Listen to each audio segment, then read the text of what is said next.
तनवीर सिद्दीकी साहब, पहले तो आपको मैं बहुत बहुत धन्यवाद देता हूँ। Thank you, thank you. और कि आपने ये अवसर दिया है कुछ अधिवक्ताओं के बारे में, न्यायिक प्रक्रिया के बारे में मैं कुछ बताऊं अपने अनुभव के आधार पर, तो ये बहुत अच्छी बात है। और ये आप अपने चैनल के द्वारा जो प्रसारित कर रहे हैं, ये भी नए अधिवक्ताओं के लिए एक प्रेरणा स्रोत है। अधिवक्ता सर्वप्रथम एक बहुत ही सम्मानित पेशा है। डॉक्टरी एक बहुत ही सम्मानित पेशा है। अधिवक्ता और डॉक्टर जो एमबीबीएस करके डॉक्टर होता है, वो समाज की सेवा करता है। और दोनों स्थान देख लें आप, न्यायिक प्रक्रिया में न्यायालय, बीमारी की अवस्था में अस्पताल, डॉक्टर्स, इन दोनों से समाज का कोई व्यक्ति जो है वंचित नहीं रहता अपने जीवन में। अगर जीवन है तो कभी ना कभी कोई न्यायालय में जाना पड़ेगा, किसी भी प्रसंग में 99.9% उसी प्रकार से जीवन है तो कभी ना कभी हॉस्पिटल जाना पड़ता है। तो वहाँ पर जो लोग, जो अधिकृत लोग हैं, जो वादकारी को या मरीज को लाभ देते हैं, उनको मुक्ति देते हैं, दिलाते हैं, वो हैं वकील और डॉक्टर। तो ऐसे महत्वपूर्ण कार्य करने वाले व्यक्ति समाज में, मैं कह सकता हूँ अधिवक्ता हूँ इसलिए नहीं, वो पूजनीय है। ओके, अधिवक्ता के साथ मैं डॉक्टर को भी जोड़ा हूँ। जी जी। एक जीवन बचाता है। एक करोड़पति भी है तो वो भी डॉक्टर के यहाँ जब बीमार पड़ता है तो हाथ जोड़ता है और कहता है कि साहब हमारी जान की रक्षा करिएगा। उसी प्रकार से एक बहुत बड़ा करोड़पति भी है या बहुत अच्छे जगह पे भी है, अगर किसी वाद में संलिप्त हो गया है तो वो वकील साहब को हाथ जोड़ता है और उनके चैम्बर में जाता है, वकील साहब हमारी रक्षा करिए, हम बेगुनाह हैं, या हमारा ये हित जो है गलत तरीके से लोग लेना चाहते हैं। इस प्रकार समाज की इस प्रक्रिया को, जो जीवन की इस प्रक्रिया को मानव समाज में देखा जाता है और उसका जो हल करते हैं वो हैं वकील और डॉक्टर अपने अपने जगहों पर। तो ऐसे प्रोफेशन के लोगों को हम कह सकते हैं वो पूजनीय हैं, उनकी सराहना होनी चाहिए। उनको ये नहीं बताना चाहिए कि हम कितना पैसा कमाते हैं। बच्चे जब काली कोट पहन के और 2 बैंड लगा के निकलते हैं तो आज भी हम कहते हैं कि देखो वो करोड़पति गाड़ी से जा रहा है लेकिन वो 2 बैंड नहीं लगा सकता, और आप 2 बैंड निकाल करके लगा करके चलते हैं। ये स्वतः एक सम्मान की चीज़ है, एक विशिष्ट स्थान देती है। अब रहा प्रश्न, जैसा हमारे सिद्दीकी साहब ने कहा कि सिस्टम में कैसे कैसे होता है, क्या परिवर्तन आप देखते हैं? परिवर्तन आज क्या है? मैंने जो इसलिए कहा, इतनी बातें कह दिया कि ये न्यायिक प्रक्रिया है। जी जी। इसमें भी मैं कह दूं कि इस न्यायिक प्रक्रिया और न्यायिक अधिकारी को प्रशासनिक अधिकारी से तुलना नहीं करनी चाहिए। बहुत अच्छी बात, बहुत अच्छी बात। प्रशासनिक अधिकारी चाहे वो आईएएस हो, चाहे वो आईपीएस हो, चाहे कितने भी उच्च स्थान पर हो, वो प्रशासनिक कार्य करता है। और न्यायिक अधिकारी न्याय देता है। प्रशासनिक अधिकारी को न्याय देने का अधिकार नहीं है, क्योंकि अगर आदमी कष्ट में पड़ता है तो भगवान को स्मरण करता है और कहता है भगवान मेरी रक्षा करो। उसी प्रकार से आदमी जब कष्ट में आता है तो न्यायपालिका के समक्ष आता है कि मेरी रक्षा करिए, मुझे न्याय दीजिए। तो न्यायिक अधिकारी को यह समझना चाहिए कि ऐसे पद पर और ऐसे प्रोफेशन में हम आए हैं जो आईएएस और आईपीएस इसकी तुलना नहीं कर सकता। बहुत अच्छी बात। तो न्यायिक अधिकारी को उन आईएएस आईपीएस की उस प्रकार की बातों को या ऐसी जो प्रिविलेज मिलते हैं, गाड़ी और प्रिविलेज को देख करके ये नहीं मन में आना चाहिए यार मेरे पास नहीं है। अब हमारे सिद्दीकी साहब ने पूछा कि भाई क्या विविधता देखा है। 1962 में जब मैं आया तो मुझे जहाँ तक याद है केवल एक एडीजे बनारस में होते थे, एक एडीजे एडिशनल डिस्ट्रिक्ट जज, और डिस्ट्रिक्ट जज तो होता ही था। और बकिया जो होते थे, जो सेशन चलाते थे, टेम्पोररी सिविल एंड सेशन जज के नाम से थे, और उनके पास भी सेशन भेज दिया था, देखते थे। लेकिन वो प्रक्रिया वो थी जब बाबू प्रताप नारायण सिंह, कबीर अहमद साहब, एसएम किबड़िया साहब, सीडी सेठ साहब आदि लोग जो हैं, मेहता साहब, जेपी मेहता साहब जी, लोग जो हैं वो उस प्रक्रिया में एक अधिवक्ता के रूप में न्यायालय में उपस्थित होते थे। उस समय मुझे याद है, मैं राय बहादुर राजेश्वर प्रसाद माथुर जो अंग्रेज़ों के ज़माने में डीजीसी होते थे और एक ही डीजीसी पूरे ज़िले में होते थे, सिविल, क्रिमिनल और रेवेन्यू के, उनके भी हम जूनियर थे पहले। तो ठीक 10:30 बजे कोर्ट अपने डायस पर मौजूद हो जाती थी और उनके चैम्बर से निकलने के 5 मिनट पहले ही डिफेंस काउंसिल या अभियोजन काउंसिल उस न्यायालय कक्ष में उपस्थित होता था। अपनी फाइल और अपनी रूलिंग्स को लेकर के टेबल पर रूलिंग्स रख ली जाती थी और न्यायाधीश जो भी वो होते थे वो कहते थे कि आप अपना साक्ष्य दीजिए, अगर उनके साक्ष्य देने का, या आप बहस शुरू करिए।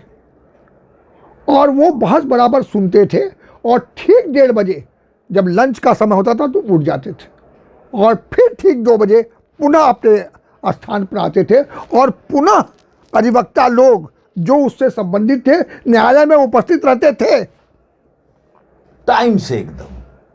तो इस प्रकार से एक न्यायालय की गरिमा बनी रहती थी। न्यायालयों को सोचना नहीं पड़ता था। अगर मेरा ये नहीं है कि मेरे पास एक ही केस हम है तो हम उनके यहाँ पहले चल रहा है तो उनके यहाँ हम पहले जाएंगे, दूसरे केसेस को बाद में देखेंगे, या प्रोपोर्शनेटली हम अपनी फीस उतनी लेते थे, अपने को उतने में एडजस्ट करते थे। हम 10 मुकदमे क्यों लेंगे जब हम 10 जगह नहीं जा पाएंगे टाइमली। तो टाइम की पाबंदी अधिवक्ता भी स्वयं करता था और यही अपेक्षा जो है पीठासीन अधिकारी भी, न्यायिक पीठासीन अधिकारी भी करते थे अधिवक्ताओं से। अधिवक्ताओं को ढूंढना नहीं पड़ता था, अधिवक्ताओं को न्यायालय में इंतजार नहीं करना पड़ता था कि पीठासीन अधिकारी अभी चैम्बर से बाहर नहीं निकले। अगर वो समय है तो ठीक 10:30 बजे वो निकलेंगे और अधिवक्ता भी वहां पर मौजूद रहेगा। और एक कोर्ट मुहर्रिर होता था, जैसा आपने कहा को प्रक्रिया बताइएगा, एक कोर्ट मुहर्रिर होता, उसमें और कोई नहीं जा पाता था। अगर कोई गवाह देना है तो वो गवाह को बुलाया जाता था और उसकी गवाही होती थी, और कोई नहीं। अब उसकी तुलना आप कहते हैं कि अब मौजूदा देखा जाता ने वो जो बताया आपने कि 10:30 बजे जुडिशियल अफसर अपने डायस पे आ जाते थे, तो जो जुडिशियल ऑफिसर्स का जो रिलेशन था बार के वो साथ, अभी बता वो उस समय क्या था और आज क्या वो है? बताता हूँ अब मैं आप उसी के साथ ही चाहते तो वो भी सुन लीजिए, मैं उसको बताता, लेकिन आप चाहते अभी रिलेशन ही बता दे। और जब कभी भी अधिवक्ता उपस्थित होता था तो न्यायालय में जब भी कभी जाता था, हमारे आज भी जूनियर 5-6 हैं, तो जिस तरीके से झुक के न्यायालयों को सम्मान देता था, तब कोर्ट कहती कि हाँ वकील साहब आप बताएं, अपना केस रखिए। वो चले जाते थे। और यदि कोई ऐसी बात होती थी, कोई बुजुर्ग है वकील, तो उसको बाबूजी कह करके संबोधित करते थे पीठासीन अधिकारी। बाबूजी आपने वो बहस तो किया था, लेकिन उसमें जरा सा ये स्पष्ट नहीं थी, क्या बातें, अगर कोई बातें उनको पूछना है तो उनसे स्पष्ट भी करा लेते थे, उसमें उनको कोई शर्मिंदगी नहीं होती थी। न्यायिक प्रक्रिया के अधिवक्ता भी एक अंग होते हैं। न्यायिक प्रक्रिया जो चलती है, पीठासीन अधिकारी तो मुख्य प्रमुख ही है, लेकिन वो भी न्यायिक प्रक्रिया का एक प्रमुख अंग है। अधिवक्ता भी उसी प्रकार से एक प्रमुख अंग है, जो कि आज के न्यायिक प्रक्रिया में पीठासीन अधिकारी या अधिवक्ता में कमी पाई जाती है। पीठासीन अधिकारी सोचता है कि हम तो जो कुछ कहते हैं वही सही है, ठीक है, निर्णय तो उन्हें देना ही है, लेकिन धैर्यपूर्वक आप सुन तो लीजिए, अधिवक्ता को सम्मानजनक ढंग से संबोधित तो करिए। अधिवक्ता भी उसी प्रकार से सम्मानजनक ढंग से पीठासीन अधिकारी को भी संबोधित करे। बिल्कुल बिल्कुल। एक आपको प्रैक्टिकल चीज़ें बताए। चरणदास सेठ साहब थे उस वक्त, हम लोग जब शुरू किए तो उनमें एक गुण था, बहस तो बहुत अच्छी एक्सटेम्पोर करते ही थे, ये प्रभु की कृपा थी, ऑलमाइटी की कृपा थी कि वो एक्सटेम्पोर बोलते थे, करते थे। लेकिन यदि कि पीठासीन अधिकारी ने कोई ऐसी बात करके उनको टोक दिया जो कहा नहीं वकील साहब ये तो नहीं, इसमें ये होना चाहिए, तो वो उनको इस तरीके से नहीं कि आप गलत कह रहे हैं, बिल्कुल सरकार सही कह रहे हैं, बिल्कुल सही कह रहे हैं। और हम लोग बैठ के मुस्कुराते थे। इसके बाद 2-4 शब्द बोलने के बाद सर से रिक्वेस्ट करेंगे पेज नंबर 7 PW1 के स्टेटमेंट को देख लिया जाए और पैरा 2 उस पर सर ने जो क्वेश्चन किया सरकार ने बहुत सही किया, उसका उत्तर यही मिल जाता है। आज हमारे भाई या हम लोगों में जो बच्चे आते हैं नाराज हो जाते हैं, आपको देखते ही ऐसा नहीं है, तो बात तो वही आई, लेकिन देखिए उन्होंने किस तरीके से समझाया, और पीठासीन अधिकारी भी जो है समझ गए कि कितने अच्छे ढंग से कहा। तो इस प्रकार से, इस सम्मानजनक ढंग से अधिवक्ता अपनी उपस्थिति, अपनी अभिव्यक्ति पीठासीन अधिकारी, न्यायिक पीठासीन अधिकारी के समक्ष करता था, और न्यायिक पीठासीन अधिकारी उसी प्रकार से अधिवक्ता को सम्मान देते थे। अब रही बात न्यायिक प्रक्रिया की, ये अब इसमें आप कह दे तो मैं तुलना भी कर दूं, अब वो बात नहीं है। अब क्या है, ये मैं न्यायिक प्रक्रिया जो चल रही है उसकी बुराई के नहीं, कमी को लिए कर रहे हैं, उस पर हम भी शामिल है, अधिवक्ता वर्ग भी शामिल है। एक न्यायालय के कक्ष में कम से कम 50 आदमी घुसे हुए हैं। बिल्कुल बिल्कुल रश है, भीड़ है। संबंधित अधिवक्ता भी पीठासीन अधिकारी के समक्ष नहीं पहुंच सकता। उसमें सब प्राइवेट व्यक्ति हैं, अधिवक्ता नहीं है, वादकारी लोग इकट्ठा है, वादकारी के आए हुए साथी इकट्ठा है। तो ये तो न्यायिक प्रक्रिया की गरिमा के विरुद्ध है। न्यायिक प्रक्रिया को लोग सम्मानित क्यों करते थे? जज साहब जा रहे हैं, मजिस्ट्रेट साहब जा रहे हैं, इस प्रकार का सम्मान हमारे IAS IPS को नहीं मिलता था। आपने कह दिया कि साहब क्या गलत है। पहले मैंने अभी कहा था कि एक ADJ होते थे, साइकिल से आते थे और चले जाते थे। तो इस परिवर्तन को देख करके, इस प्रकार की प्रक्रिया को देख करके, और न्यायिक प्रक्रिया सर्वोपरि है। जब समाज में हर जगह से लोग न्याय नहीं पाते तो न्यायिक प्रक्रिया के दौरान न्यायालय के समक्ष आते हैं। आदमी जब हर जगह से हार जाता है तो भगवान के समक्ष हाथ जोड़ता है कि अब तुम रक्षा करोगे। उसी प्रकार से न्यायालय के समक्ष आता है कि अब तुम मुझे रक्षा दो।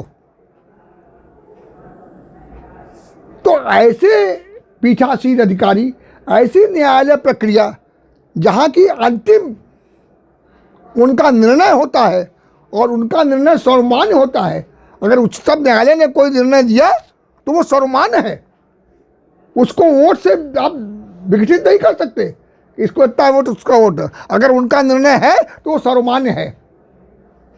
तो पीठासीन अधिकारी और अधिवक्ता दोनों को ये सोचना चाहिए कि हम एक ऐसे प्रोफेशन में हैं जहाँ एक को न्याय देना है और एक को न्याय दिलाना है। न्याय दिलाने के लिए जो विधि सम्मत प्रक्रिया है उसके द्वारा न्यायालय में हम बहस करते हैं और उनके समक्ष कार्रवाई होती है। वो सब चीज़ों पे अब कमी है, कमी आ गई है।